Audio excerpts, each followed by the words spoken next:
Okay, so I'm going to go into some landscape greens. Like I was showing you before, I have a bunch of them mixed there. Now I'm going to get into just showing you the recipes and how I would mix up some landscape greens from two colors that you might not have expected. If you're used to mixing with blue and yellow, you might be surprised to learn that you can make some greens with black and yellow. So we have black, ivory black, it's just a student grade one so that it won't be too overpowering. I have a Michael Harding cadmium yellow, and then I think that's Daler Rowney yellow ochre. And so I'm going to mix up some greens from this just to show you what it's like. And in my last video, I know I was showing you how you should lay your colors out. I was telling you that you should lay your colors out in the same order every time, and you might have noticed that on the palette I had in that video, hadn't done that, and I haven't done it here. It's just for these videos. I'm not going to squirt out all the different colors. I'm just going to squirt out some ones that I need, and just to make it easier for you to see how I get to the mixes that I'm trying to get to. It's trickier than I thought to set this up and make it so that I can get into the palette, mix paints, and that you can actually see and hear what I'm doing as well. So just bear with me here, okay? So I'm going to start off just taking some cadmium yellow.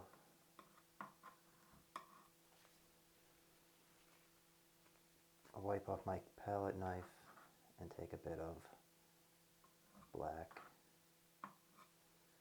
And now I'm going to start mixing that together and see where we get to.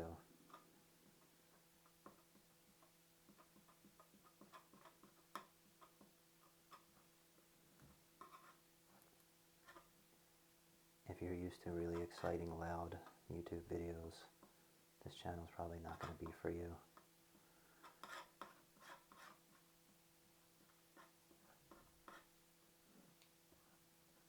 I'm not going to be that kind of a YouTuber. Hey guys, like and subscribe. You know, it's not going to be like that. I hope you can still hear me. I did try to upgrade my audio, my microphone, but it's not a great job. It's still a pretty cheap one. I spend my money on paints because paints are really expensive. I'm not going to spend a lot of money on microphones. So I'm mixing up a paint here, and this is a green. It's like a green leafy green, you know. Kind of looks like, if you're looking at it on the palette, it looks, you know, it doesn't look like an attractive green. It's kind of sludgy and toxicy. But we'll see what it looks like when you put it onto the page. I'm going to grab a bit of medium here, and I'm going to start loading my brush. And so after I get the brush loaded, I'm going to go in and put it onto a square. And see what it comes out like here. So you can see that there.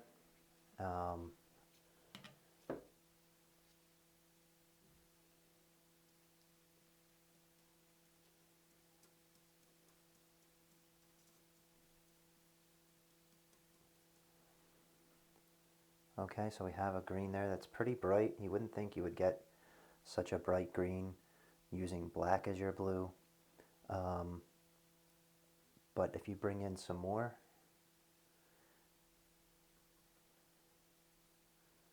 you can knock it down a bit.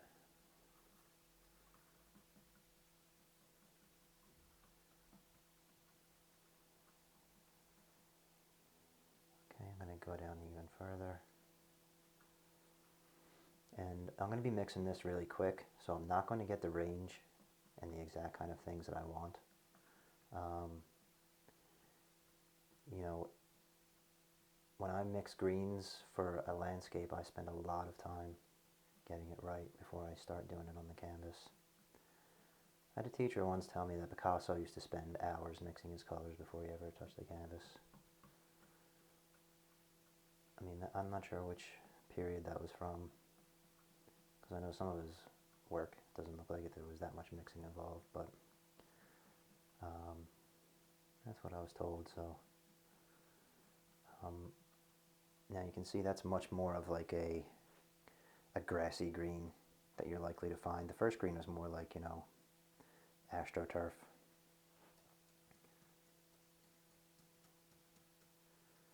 now I'm putting this in here.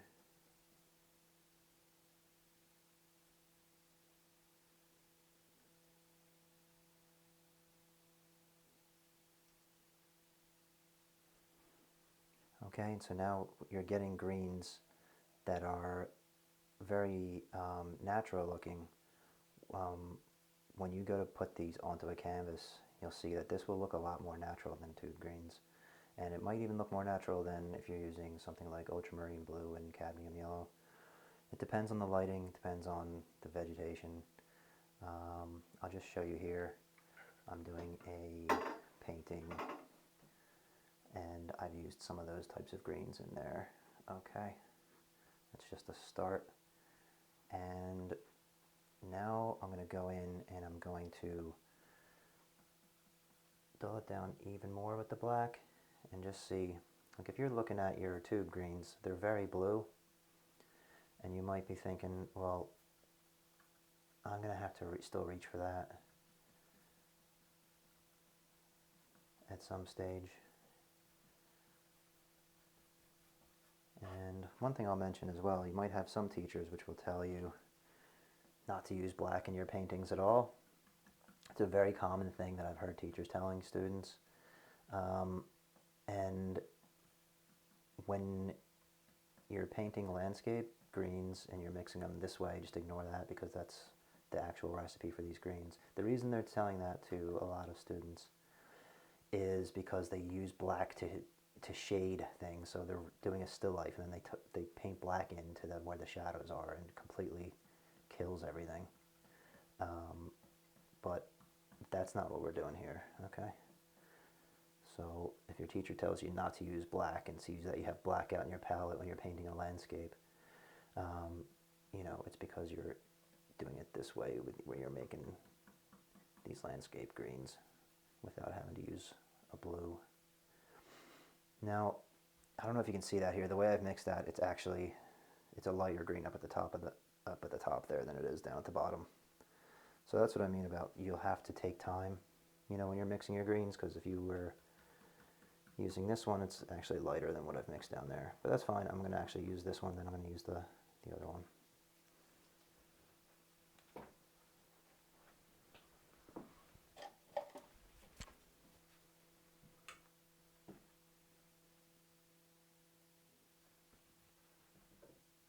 Sorry about that.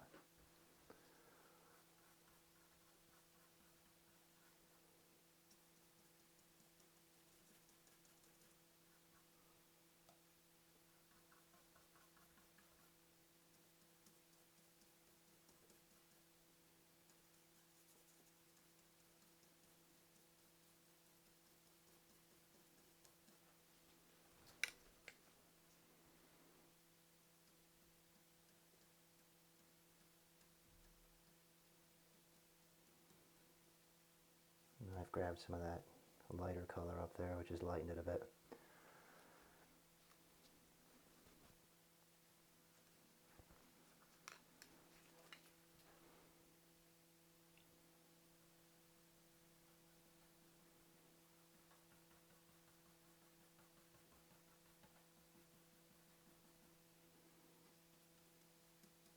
So now I've grabbed some more black. I'm heading back into a square here.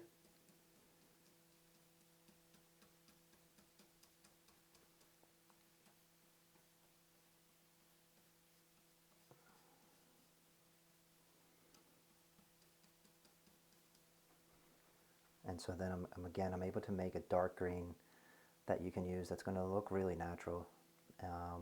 And so again, that was all just with cadmium yellow and ivory black. And now I'll do the one with the ochre, okay?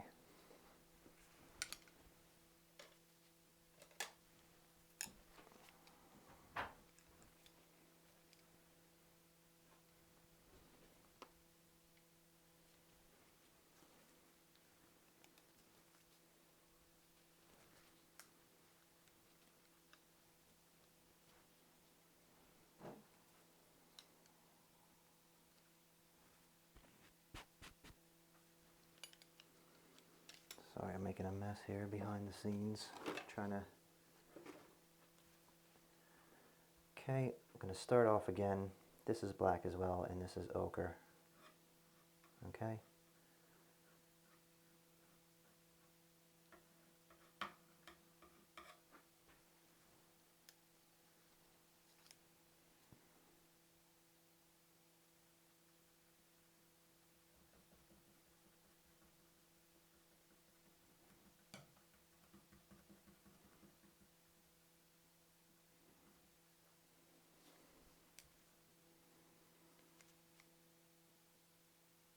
Just bear with me for a second there. One thing I'll say as well is you can notice sometimes I'm mixing with the brush, sometimes I'm mixing with the palette knife. I was kind of trying to avoid using the palette knife because of the scraping sound on the video, but you don't want to use your brush to mix the bigger lumps of paint because you're going to overload the brush. You're going to get the paint all the way up into the ferrule of the brush, and then that's how your brushes get splayed and get ruined, so you don't want to do that. So I kind of stopped myself there. If you see that your brush is overloaded, take the palette knife and scrape off the bristles. You don't want the paint to go up into the metal part of your brush, okay? Some people might not know what the ferrule is. That's what it is. Okay, so I added some black in there. It doesn't really change the ochre too much. So I'm going to put in more.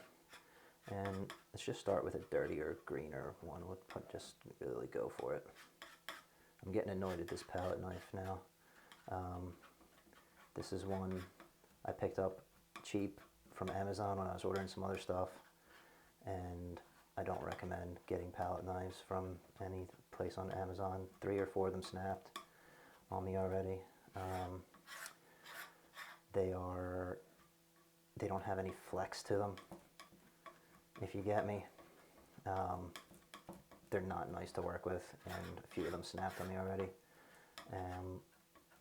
You should try. The only reason I bought them was because I think I needed to get something to get over the 20 quid for the free shipping. And I don't recommend buying any art supplies from Amazon. You'll find them at a better price at an actual art supply store. Some of them will sell through Amazon because they have to, because so many people look on there for stuff. But if you go to their actual website, you'll probably get a better price there. But many of the things that they sell are really low quality Chinese junk. Okay, if it's not the actual brand, if it's not made by a brand that makes paint, whatever the accessory is, it's probably not going to be that good. Some things, like if it's just a cup for mixing in, you might not need anything too fancy. I thought palette knives didn't need to be fancy either, but I got these ones are complete junk. So now I wanted to make a really dirty green with it first. That was really dark to try and lighten it up. Okay. So that one is like a dark brownish, dull, very olive, drab, almost gray green. Okay, it wasn't really how I set out to make it. Hold on a second.